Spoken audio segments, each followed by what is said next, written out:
Muy buenas tardes y muchas gracias por la invitación.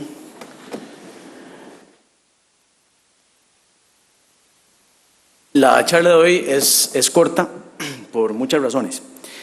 La primera es porque creo que a esta hora cumplo todos los presupuestos subjetivos para que alguno de ustedes me reclame responsabilidad, la responsabilidad civil del expositor, y creo que eso lo quiero desechar desde el principio. La segunda, porque es que el indubio pro asegurado es un tema que ha sido poco tratado, especialmente en nuestro país. Hay muy poca jurisprudencia al respecto. Hay un poco de el indubio pro consumidor, pero no específicamente en materia de seguros. La ley reguladora del mercado de seguros, en su artículo 5, fue la que introdujo este principio a nuestro ordenamiento jurídico. Ese es el fundamento normativo del principio indubio pro asegurado. Y dice el artículo 5 de esta ley que en materia de contratos de seguros, las entidades aseguradoras deberán acatar plenamente la normativa aplicable y las estipulaciones de estos, y en caso de duda siempre deberá resolverse a favor del consumidor. Este principio deberá observarse tanto en sede administrativa como arbitral y judicial. Y tenemos que preguntarnos si este principio sirve solo para interpretar un contrato o puede ser además extensible para la interpretación de normas. En el caso que sea afirmativa esa respuesta, debemos echar mano de algunas figuras conocidas por la mayoría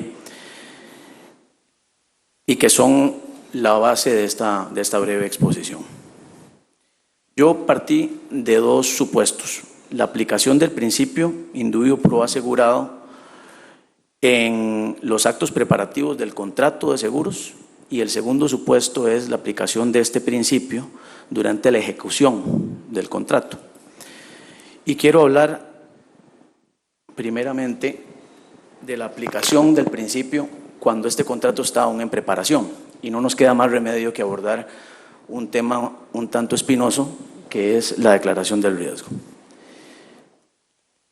Dice el artículo 31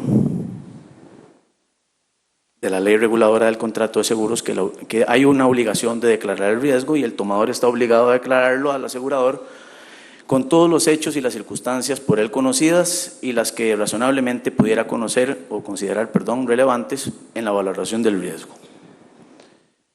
Es esa última parte de ese artículo la que suele traer un poco de problema en la práctica, porque lo que es razonable para cualquiera de ustedes no necesariamente es lo razonable para mí.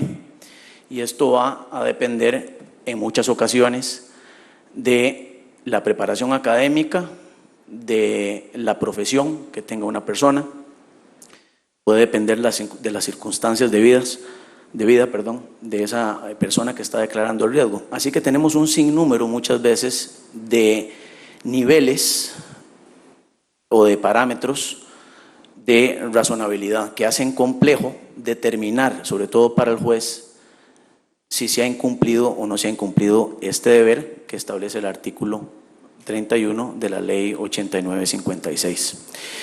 Vale la pena recordar que no es solo el artículo 5 de la ley reguladora del mercado de seguros el que establece o el que tutela este principio. También en la misma ley reguladora del contrato de seguros, la 8956, ustedes recordarán que también hay un artículo, el 105, que se refiere a las preexistencias y a las condiciones preexistentes del asegurado, y que en caso de duda, pues estas se interpretarán como que no lo son.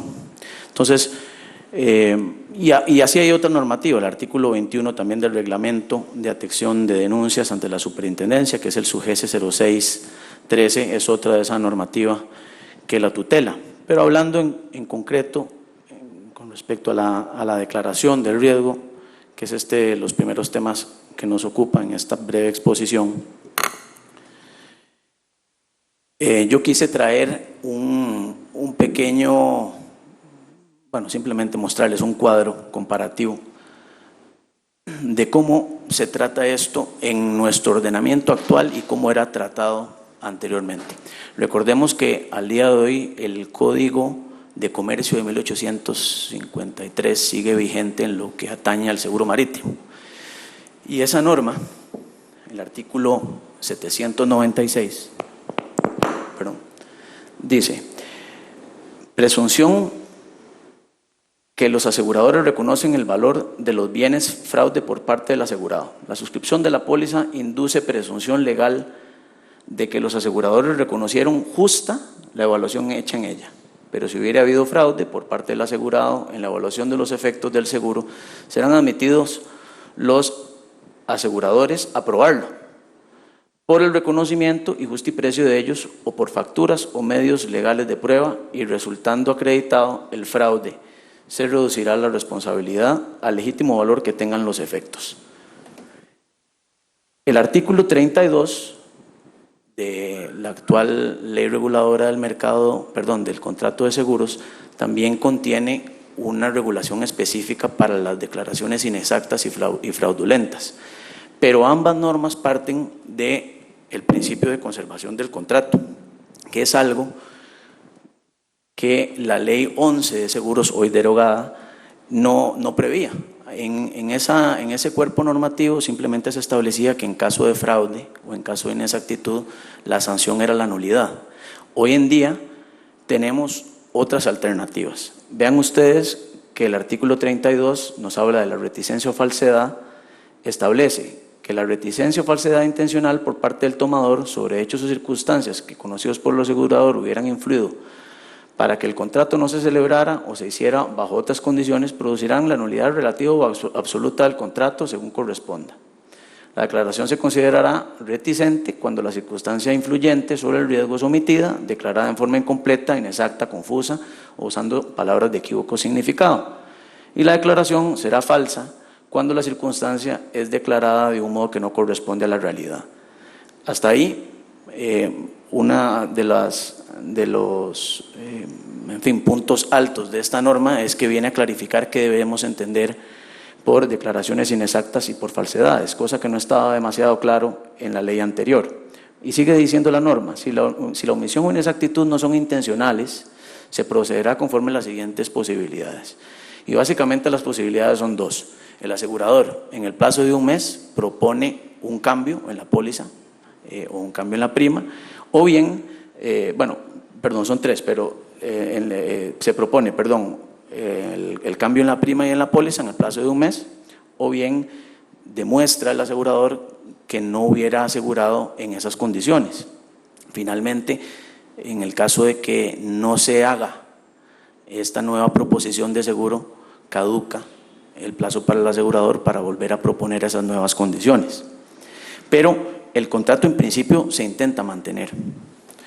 Y se intenta mantener para proteger a quien es más débil en el contrato, que es el consumidor.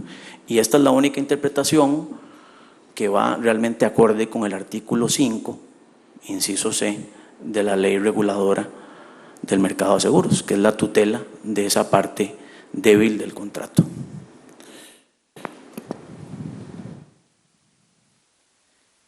Sobre esta declaración del riesgo no hay una abundante jurisprudencia. La doctrina nuestra, que apenas está en desarrollo, creo que no lo ha abordado de forma exhaustiva y no tenemos claridad sobre la extensión que debe tener esa declaración del riesgo. Es decir, ¿debe ser esta declaración espontánea o es una declaración dirigida? Voy a intentarme explicar mejor. La declaración espontánea es, como todos ustedes recordarán, la que le obliga al asegurado a declarar todas aquellas circunstancias que estime relevantes para el asegurador, que es quien evalúa el riesgo. Esa es la declaración espontánea. Y tienen que ser todas.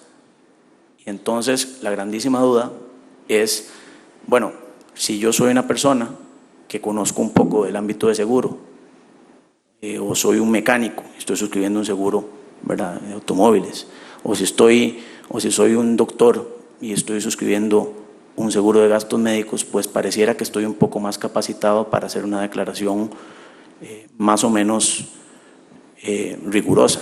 Pero si partimos de una persona promedio, esa declaración no necesariamente es tan abundante como quisiera el asegurador.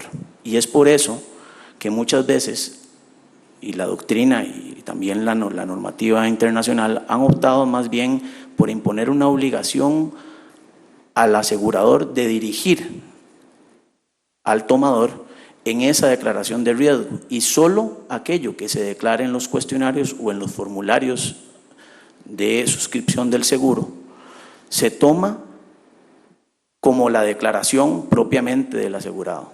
Lo que se ha omitido no necesariamente se toma como una omisión y como una falta al deber de declaración del riesgo, sino más bien como una falla del propio asegurador, que es quien conoce la técnica, quien evalúa el riesgo y que sabe qué es lo que quiere, de lo que quiere tener conocimiento para poder asegurar y asumir el riesgo que intenta trasladarse.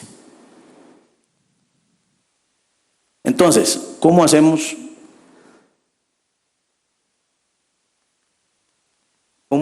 ante este problema y ante esta ausencia de jurisprudencia y ante esta ausencia de doctrina que tenemos? Bueno, no nos queda más remedio que inventarnos algo.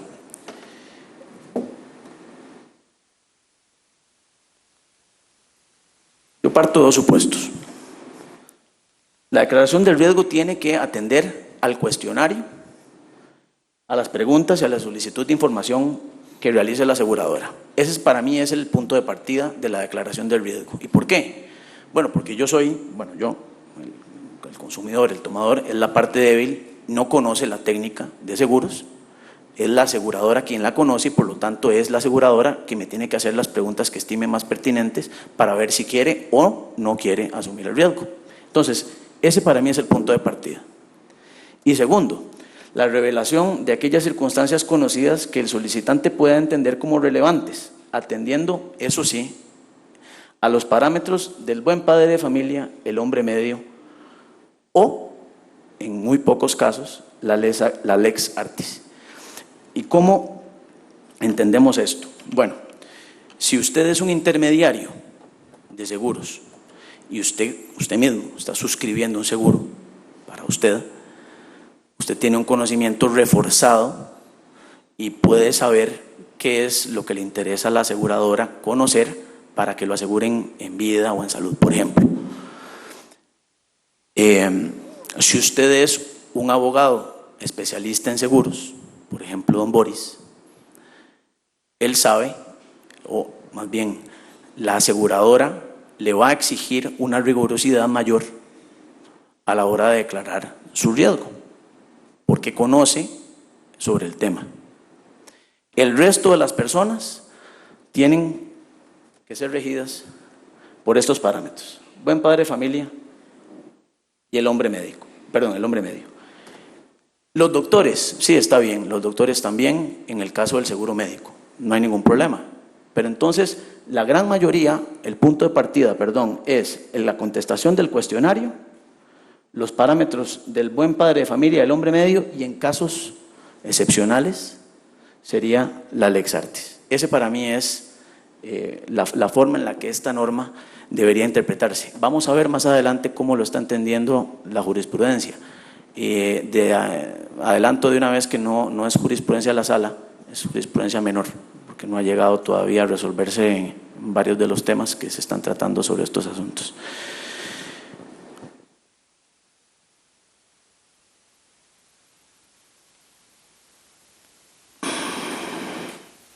Muy importante recordar que en el caso en que estos cuestionarios sean ambiguos, sean confusos y que producto de ello las respuestas no satisfagan en su momento a la aseguradora, ello no puede achacarse al tomador. Y esto es muy simple de entender, porque es que el tomador no participó en la redacción de esos cuestionarios ni tampoco de esas solicitudes, él es simplemente un adherente.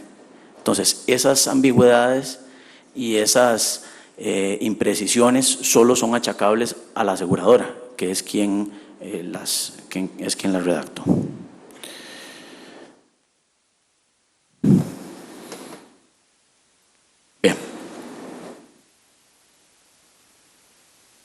Es una sentencia reciente del Tribunal Contencioso Administrativo. 8 horas del 10 de agosto de 2017, y esto es un caso en el que se debatía una preexistencia. La persona estaba cubierta por un seguro con determinadas características. En determinado momento, estando vigente ese seguro, le detectaron un padecimiento. Cuando le detectan ese padecimiento, o en el ínterin de detectarle ese padecimiento, suscribe, además por recomendación de un intermediario, suscribió una póliza, digamos, más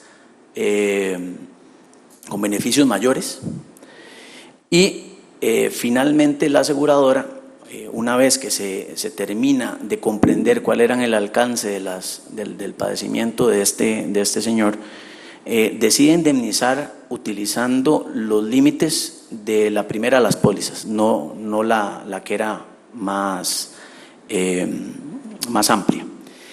Entonces, dice así: al no haber sentencia a su condición, en razón de los diferentes diagnósticos dados y de la necesidad de practicar la biopsia para tener en definitiva el padecimiento sufrido, no se puede obligar al actor a declararlo, pues todo la certeza se da después de la solicitud del mejoramiento de la póliza y de la entrada en vigencia de la misma. En adición a lo mencionado, tal y como lo alegó la representación del actor, tampoco ejerció el INS las acciones previstas en el artículo 32 de la ley de contratos de seguros. Recuerden que esas las acabamos de ver, ¿verdad? De proponer un nuevo cambio en la póliza, o bien decir, mire, no, yo bajo estas condiciones no lo voy a asegurar, no lo hizo, lo cual le hubiera permitido rescindir el contrato por inexactitudes en su declaración, a la vez que también hubiera dado al actor la posibilidad de defenderse ante el instituto en cuanto a la preexistencia de su condición. En razón de no haber sido ejercido en tiempo, operaría una suerte de caducidad de su derecho y la preclusión para denegar la cobertura del gasto reclamado. Y esta es la parte tal vez para mí más interesante. Por ello no procede la cláusula de exclusión, en razón de que no podía ser conocido por el actor la preexistencia de una enfermedad no diagnosticada, por lo que en aplicación de los principios 5C de la Ley Reguladora del Mercado de Seguros, del artículo párrafo cuarto del artículo 105, de la Ley Reguladora del Contrato, en los cuales, en caso de duda, debe resolverse en favor del asegurado, así como que la duda favorece la no preexistencia. Por las particularidades ya descritas del tumor detectado, se resuelve en favor de la cobertura del padecimiento finalmente diagnosticado bajo la póliza médica, la segunda, la que tenía mayor cobertura. Entonces, este es quizás uno de esas primeras resoluciones en las que se aplica de forma expresa el artículo 5C de la Ley Reguladora del Mercado de Seguros. Es en definitiva una aplicación de indubio pro asegurado, en vista de que esa persona, cuando contrató esa segunda póliza, no tenía claro cuál era realmente su padecimiento. Si ustedes, si la buscan, van a ver que originalmente se hablaba de una bursitis y luego se terminó hablando de un tumor. Entonces, hasta que esta persona tenía claro que era un tumor, se podía realmente decir que tenía certeza de su padecimiento, y por eso es que aplica este principio el tribunal.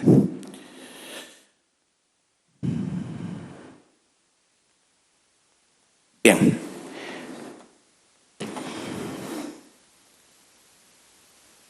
Dijimos que el principio indubio pro asegurado tiene aplicación en la preparación del contrato y también en la ejecución. Entonces, ahora veamos algunas notas y sentencias sobre la aplicación durante la vida de ese contrato. Y los instrumentos o las figuras jurídicas o los mecanismos, si se quiere, para aplicar este principio durante el contrato, entre otras, son estas tres: la regla contra proferentem, la inversión de la carga de la prueba de la culpa y la presunción de la causalidad. En algún momento habíamos tratado en una exposición anterior, cuando hablamos de cláusulas limitativas, también nos referimos a la regla contra proferentem. Yo la quiero nada más recordar a efectos de ejemplo. Me parece que viene al caso y recuerden que esta regla proclama la interpretación en contra del redactor del condicionado ahí donde haya dudas o donde haya confusiones. Esta norma, o más bien esta regla, tiene asidero jurídico en el artículo 42 de la ley 7472, que es la ley de promoción de la competencia y defensa efectiva del consumidor, que en uno de sus últimos párrafos dice que en caso de incompatibilidad, las condiciones particulares de los contratos de adhesión deben prevalecer sobre las generales y las condiciones generales ambiguas deben interpretarse en favor del adherente.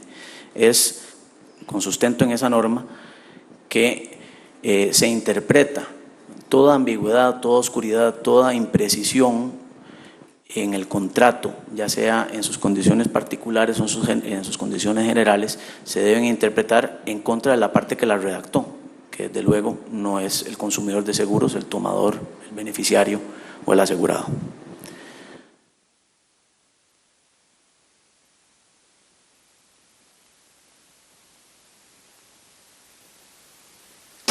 Esta regla también tiene asidero en otras normas. El artículo 10 del Código Civil, recuerden ustedes que obliga a la interpretación de las normas, más allá de la literalidad de las palabras, al sentido histórico y también a la realidad social en la que deben ser interpretadas. Y por supuesto que es una regla que va de la mano de la Ley Reguladora del Mercado de Seguros en su artículo 5, inciso C, que es el tema que estamos tratando, que es el indubio pro asegurado. Sí es muy importante, y lo decíamos en aquella ocasión, debe analizarse. Hay muchas, bueno, ahí están las normas de la ley 7472 que establecen la nulidad relativa y la nulidad absoluta de las cláusulas en los contratos de adhesión. Y eso es un tema que hay que tratarlo con cuidado porque no necesariamente la declaración de nulidad es lo que más le favorece al asegurado. Y si quien redactó esas cláusulas es la aseguradora, no podría entonces aplicarse una nulidad si lo que es más beneficioso es más bien aplicar o interpretar la cláusula en contra de la aseguradora. Entonces, este es un análisis que tiene que hacerse caso por caso, no es algo de lo que podamos sacar una regla general. Bueno, hay varios autores que hablan sobre este tema. Yo quería recordarles también lo que decía Díaz Picasso sobre el tema. Dice que la interpretación en contra del predisponente, es la regla de interpretación en los contratos de adhesión, incluido el de seguros, mientras que la sanción de nulidad de una cláusula debe reservarse para los errores y omisiones y ambigüedades más groseras. La nulidad, como ustedes recordarán, es la sanción mayor que prevé nuestro ordenamiento jurídico para estos casos. Entonces, primero deberíamos partir del principio de conservación del contrato y por ende aplicar e interpretar estas normas en favor del consumidor, en favor del asegurado, y finalmente, si no beneficia o si beneficia más declarar la nulidad, pues entonces es así como se sancionaría, pero no de entrada.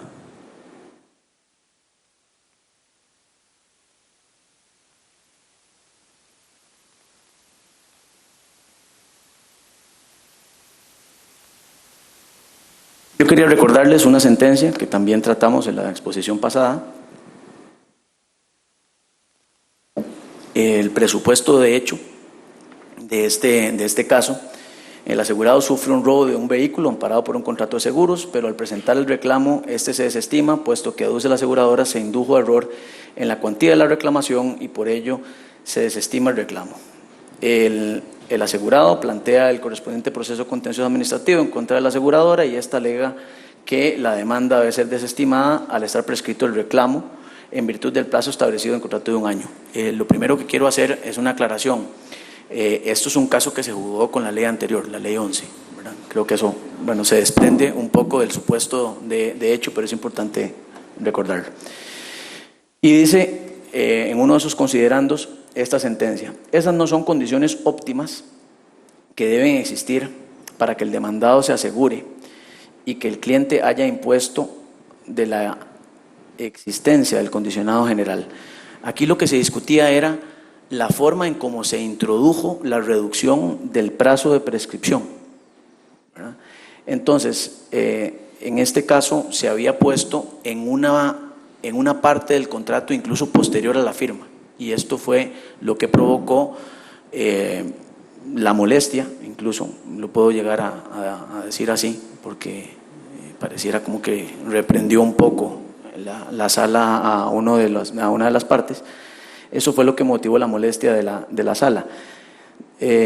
Decía, menos aún de una cláusula contractual tan relevante como la disminución del plazo de prescripción en nada menos que 3 años. Una condición de ese calibre debe quedar claramente estipulada e indiscutiblemente aceptada por el asegurado. En términos de los lineamientos contemplados en los votos antes citados, el deber de información a cargo del comerciante, artículo 34 de la 7472, y el de imponer al consumidor del conocimiento efectivo de las condiciones generales no se suple, a criterio de esta sala, con la nota de remisión analizada. Además, la inclusión de la disminución del plazo de prescripción en nada menos que 3 años dentro de un condicionado general, en términos ordinarios, es inesperada y podría ser incluso catalogada de insólita. Entonces se pasaba de 4 a 1 año sorpresivamente. Y la solución que que encuentra la sala para este tema es simplemente no aplicarla. Entonces, bueno, aquí el resultado era prácticamente el mismo, porque hay una norma que establecía un plazo de prescripción de 4 años. Entonces, simplemente al no aplicar esta cláusula, inmediatamente quedaba comprendidas las posibilidades de reclamarlos dentro de ese plazo. Pero es una de las formas en las que vemos aplicado este principio de la regla contraproferente. Otro de los mecanismos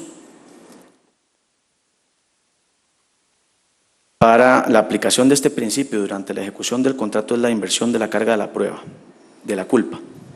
Y recordarán ustedes, no voy a extenderme mucho sobre este asunto porque además es denso y todos ustedes lo saben, pero bueno, nuestro ordenamiento jurídico parte de un sistema de responsabilidad civil subjetiva, en donde la culpa es un elemento esencial para poder determinar esa responsabilidad.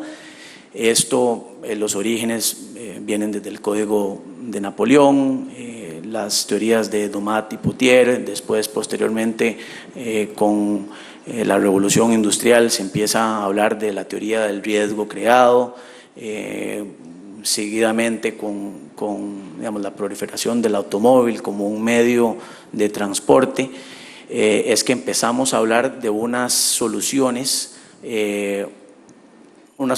cuasi objetivas para asignar responsabilidad civil a la agente causante del daño sin llegar a los extremos de una responsabilidad objetiva, a través de una inversión de la carga de la prueba de la culpa. Y finalmente esto desemboca en el sistema de responsabilidad objetiva, que, como todos ustedes saben, parte de la eliminación, digámoslo así, de este elemento de la culpa como uno de los esenciales para asignar la responsabilidad al agente dañoso. Entonces, habiendo hecho este pequeño resumen de más o menos unos 50 años de historia, es como en Europa se empieza a hablar un poco de estas soluciones cuasi objetivas de asignación de responsabilidad. Yo les traigo simplemente esta de España, pero hay muchas otras. Dice en 1999, decía ya el Tribunal Supremo de España, que el principio de responsabilidad por culpa es básico en nuestro ordenamiento positivo, encontrándose acogido en el artículo 1902 del Código Civil, cuya aplicación requiere por regla general la necesidad ineludible de un reproche culpabilístico al eventual responsable del resultado dañoso. Y si bien es cierto que la jurisprudencia de la Sala ha evolucionado en sentido de objetivar la responsabilidad extracontractual, no lo es menos que tal cambio se ha hecho moderadamente, recomendando la inversión de la carga de la prueba y acentuando el rigor de la diligencia requerida según las circunstancias del caso, de manera que ha de extremarse la prudencia para evitar el daño, pero sin erigir el riesgo en fundamento único de la obligación de resarcir y sin excluir, en todo caso, en modo absoluto, el clásico principio de la responsabilidad culposa. Bueno, en nuestro país esto también ha tenido una evolución un tanto atropellada. Muchas sentencias hablan en aplicación del artículo 1048 del Código Civil de una responsabilidad objetiva. Recuerden ustedes que decía el profesor Víctor Pérez de aquella famosa responsabilidad en vigilando, en eligiendo. Hay una sentencia que a mí me llamó la atención, relativamente reciente, es un poquito extensa, pero básicamente lo que viene es a puntualizar o a tratar de explicar un poquitito mejor qué debemos realmente entender por la responsabilidad objetiva y subjetiva y algunas formas en las que se, perdonen la redundancia, objetiva esa responsabilidad sin caer en la eliminación de la culpa como un presupuesto esencial de asignación de responsabilidad. Y me llama la atención porque, entre otras cosas, vuelve a hablar del elemento de la antijuridicidad, que es algo que en el campo de lo civil pareciera que la doctrina mayoritaria había ya superado. Y esta sentencia del año 2017 lo trae nuevamente como un elemento esencial para la asignación de responsabilidad.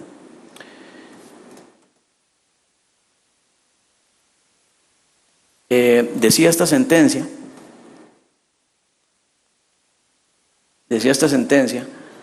que no equivale, como por error se entendió en otras épocas, en la aplicación del 1048, que ello suponga, en la parte citada del precepto, una conversión del régimen de responsabilidad subjetivo en un objetivo, pues el elemento de imputación determinante continúa siendo la culpa.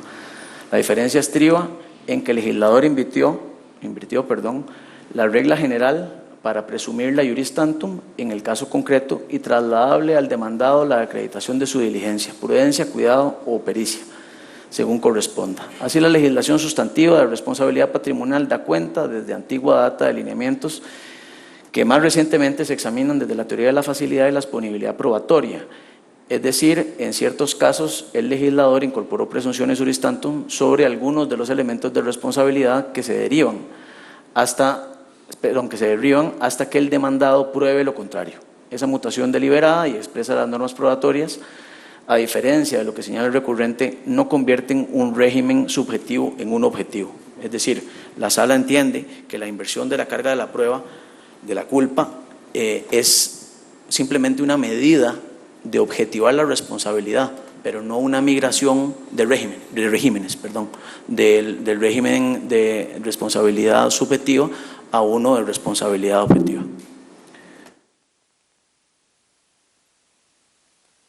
Bueno, y en el ámbito de seguro, ¿qué pasa?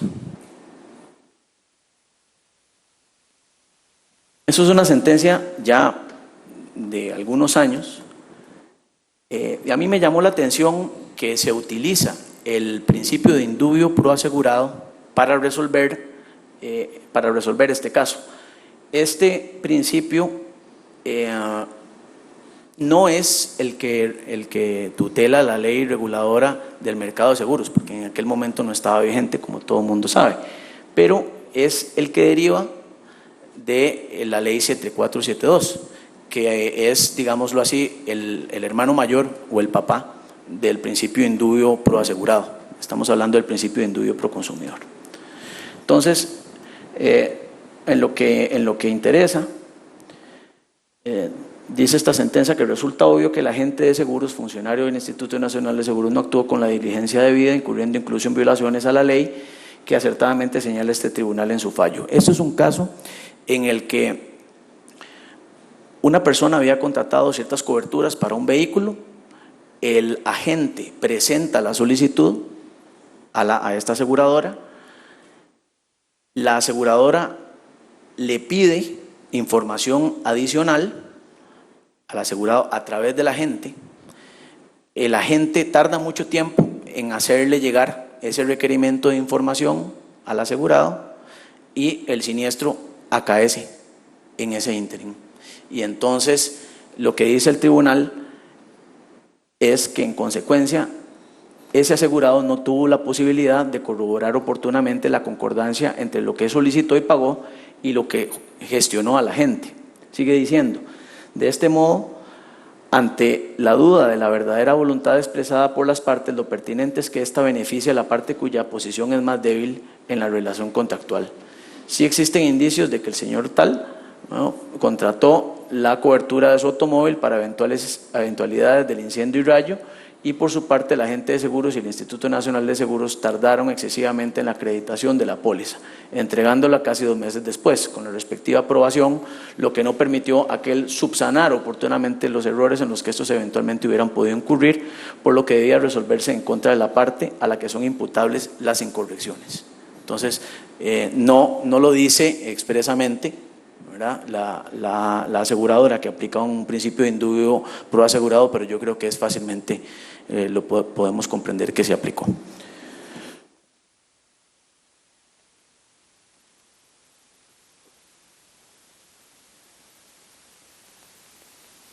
Bien, el otro mecanismo es la presunción de la causalidad. Y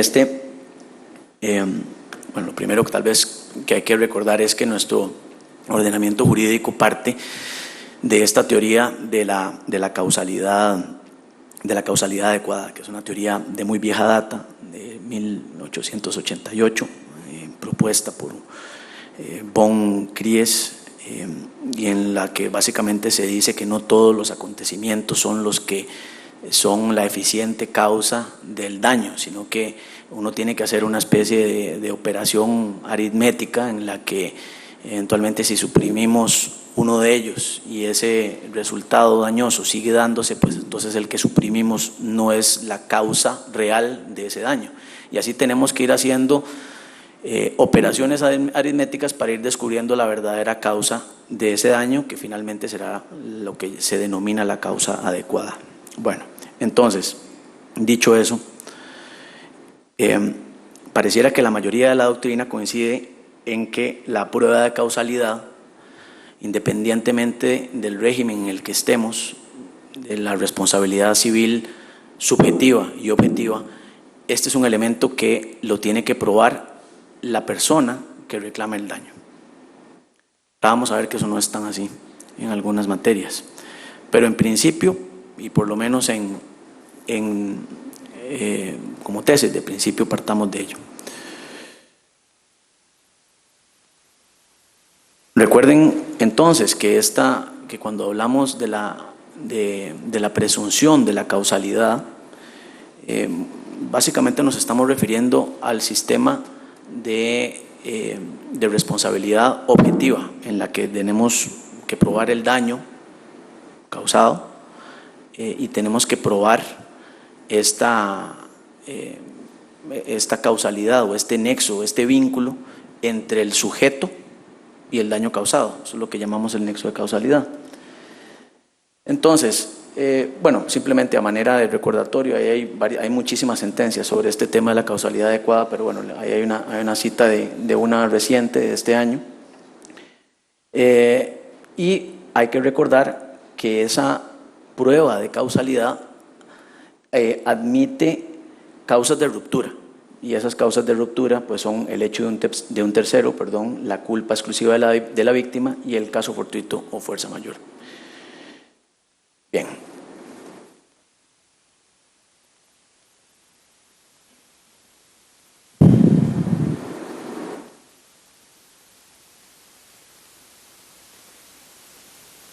En materia laboral y en lo que se refiere al seguro de riesgos de trabajo, pero en materia laboral la presunción de la causalidad no está del todo clara. Hay algunas sentencias que establecen esa presunción y hay algunas sentencias en las que más bien se le impone la obligación a la persona, al trabajador, de reclamarla y de probarla. Vean la sentencia del 2012 que dice: tal y como ha dispuesto esta sala, en otras ocasiones al trabajador le corresponde demostrar que el accidente o enfermedad acaeció en lugar de trabajo con ocasión de doctrina del 317 del Código Procesal Civil, que hoy es el 41, de aplicación dentro del proceso laboral por mandato expreso del numeral 452 del Código de Trabajo. En caso contrario, deberá concluir que el padecimiento de la trabajadora en el evento de que éste se acredite mediante prueba técnica pericial respectiva obedece a un padecimiento común. ¿Okay? Aquí está claro que la sala dice, mire señor trabajador, usted tiene que probarme que efectivamente esto es un accidente laboral. Muy bien. Entonces, en la sentencia del 97, la 183, más bien lo que dice es lo contrario. Y dice, la relación entre el accidente y el trabajo queda probada, según la jurisprudencia francesa, tan solo con que el accidente haya sobrevenido en el lugar y en el tiempo de trabajo.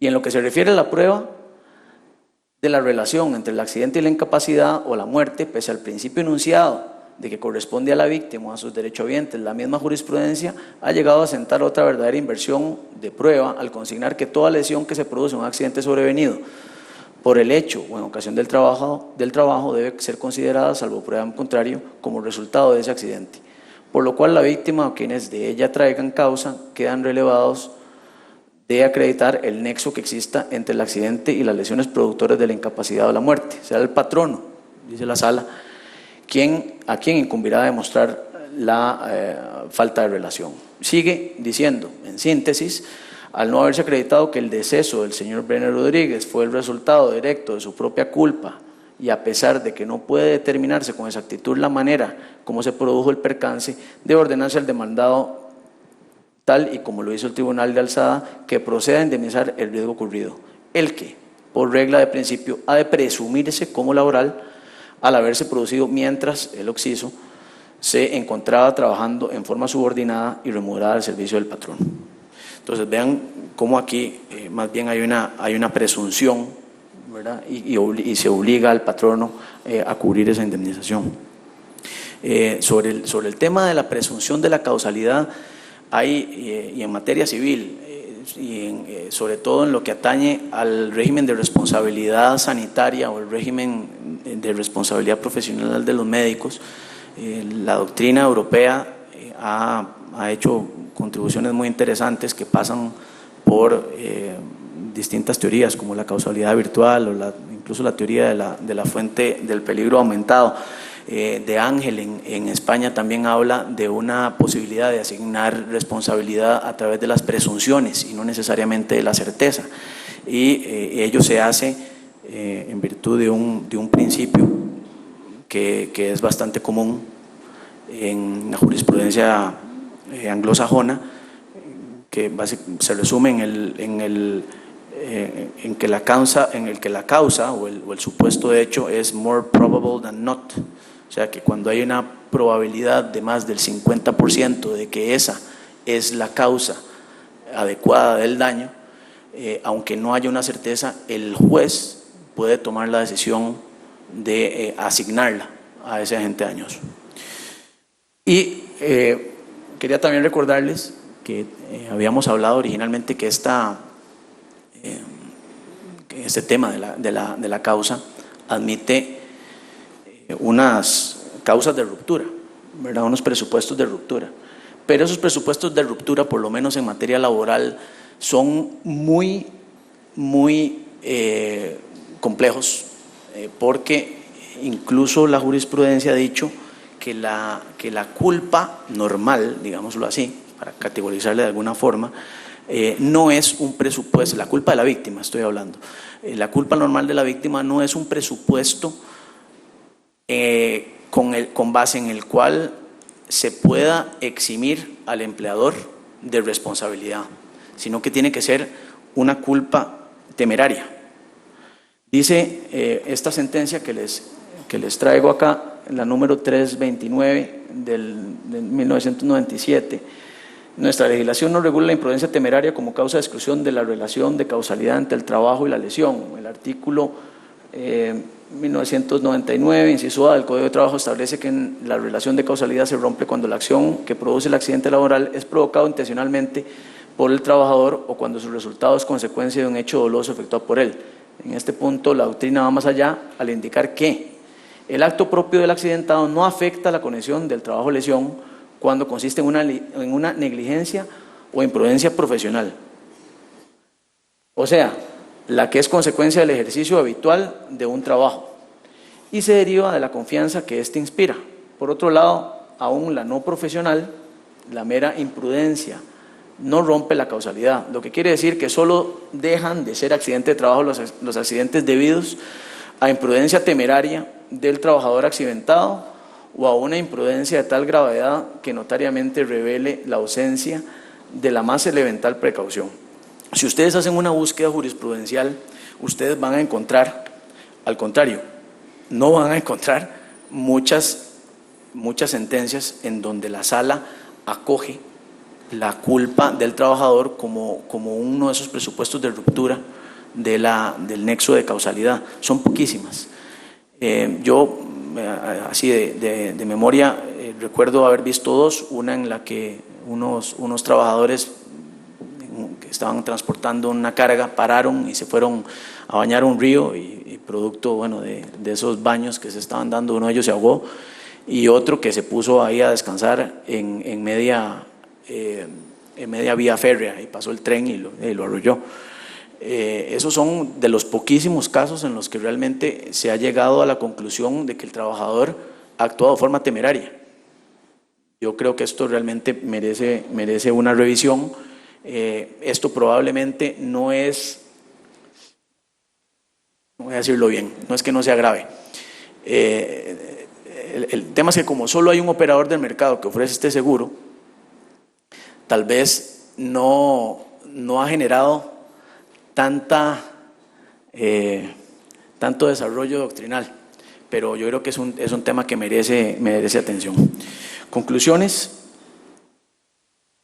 sobre estos temas. Bueno, con respecto a la declaración del riesgo, debe resaltarse que si bien la redacción de las normas específicas sobre la materia de seguros hacen presumir que nuestro ordenamiento parte de una declaración de riesgo espontánea, su lectura e interpretación armónica con otras normas que tutelan los derechos del consumidor establecen que dicha declaración de riesgo debe atender a parámetros de razonabilidad. Esto obedece al mandato constitucional del artículo 46 y a las reglas de interpretación que establece el Código Civil en su artículo 10, que establece la necesidad de interpretar las normas según la realidad del tiempo en el que han de ser aplicadas. Hay un tema muy delicado, y es que hay muchas aseguradoras que han optado, cuando determinan que el asegurado ha omitido información, han optado por la cancelación del seguro. Esta es tal vez la sanción más grave que a la que puede llegar una aseguradora. Y digamos que en los seguros de daños, no es que no sea importante, claro que lo es, pero eso digamos que tiene una solución a veces más fácil. En los seguros personales, esto es una catástrofe, porque muchas veces la gente omite de forma no intencional algunas partes del riesgo que pretende trasladar, con el agravante de que esta persona que está haciendo estas declaraciones queda asegurada y no es sino cuando necesita el seguro, cuando la aseguradora se lo cancela. Y muchas veces en el paso del tiempo ya hay preexistencias que tiene esa persona. Entonces, si esa persona a la quien le cancelan el seguro queda con esas persistencias, a la hora de intentar asegurarse nuevamente por otro asegurador, ese asegurador sin duda o lo va a extraprimar o no se las va a emitir, es decir, se las va a tramitar como persistencias y quedan totalmente excluidas. Y esto es injusto, porque originalmente, incluso si se determina que la cancelación es ilegal, la única solución que tendríamos para devolver las cosas a su estado original es que esa cancelación se considere ilegal y por lo tanto que se vuelva a reinstaurar esa relación con el asegurador con el que yo ya perdí toda la confianza. Entonces me obligan a estar con un asegurador que originalmente me canceló la póliza porque dice que miento. Por ende, tengo que estarle pagando. Y no tengo claridad si cuando realmente vaya a ocupar esa póliza de nuevo, me van a salir con la misma historia. Es decir, me la van a volver a cancelar. Entonces, ahí hay dos cosas muy importantes. La primera es que esa cancelación, que desde luego tiene que ser motivada, tiene que tener una relación con la omisión. Porque es que de otra forma no se podría decir, digamos, que porque yo no revele que tenga un resfrío, ¿verdad?, me vayan a cancelar o que haya acudido, ¿verdad? La típica pregunta de los cuestionarios médicos: mire, es que ¿acudió usted a algún centro médico? Y, por supuesto, ahí tengo 40 años, ¿cómo no haber acudido a un centro médico? Lógicamente he acudido a un centro médico. Entonces, ahí está mal redactada la pregunta del cuestionario, pero bueno, a fin de cuentas, lo que tenemos que intentar tutelar es que esa declaración del riesgo tenga sentido, ¿verdad?, tenga sentido para ambas partes. Y por eso es que tiene que ser dirigida por la aseguradora, para que sea hecha de forma correcta. Entonces, las cancelaciones injustificadas del seguro producen daños de imposible y difícil reparación en los asegurados, puesto que en el mejor de los casos les obligan a mantener una relación con la aseguradora que han perdido confianza. Consecuentemente, hace falta una norma que sancione. Eso es un tema, yo creo que delicado, deberíamos meterle un poquitito de reflexión. Hace falta una norma que sancione las cancelaciones ilegales e injustificadas de las aseguradoras, porque es que si a mí me manchan, si a mí me cancelan de forma ilegal un seguro y yo tengo que ir donde un nuevo asegurador para que me acoja, yo tengo que contestar necesariamente al cuestionario de ese asegurador que me han cancelado el seguro. Y eso produce automáticamente, en el mejor de los casos, que me extraprimen o que no me admitan. O bien de que no me cubran eso que originalmente sí debió haber estado cubierto a pesar de haber sido cancelado ilegalmente el seguro. Eso es lo que quería llegar. Bueno, la aplicación de la regla contra proferente se basa en una interpretación integral de los artículos 10 del Código Civil, 42 de la Ley 7472, inciso 5C de la Ley 8653. Debe hacerse un análisis caso por caso a la hora de decidir si una cláusula limitativa y también, por ende, una cláusula que se debe sancionar con nulidad es lo que más conviene, es la interpretación correcta y lo que más le conviene al asegurado, en virtud de ese principio que vimos.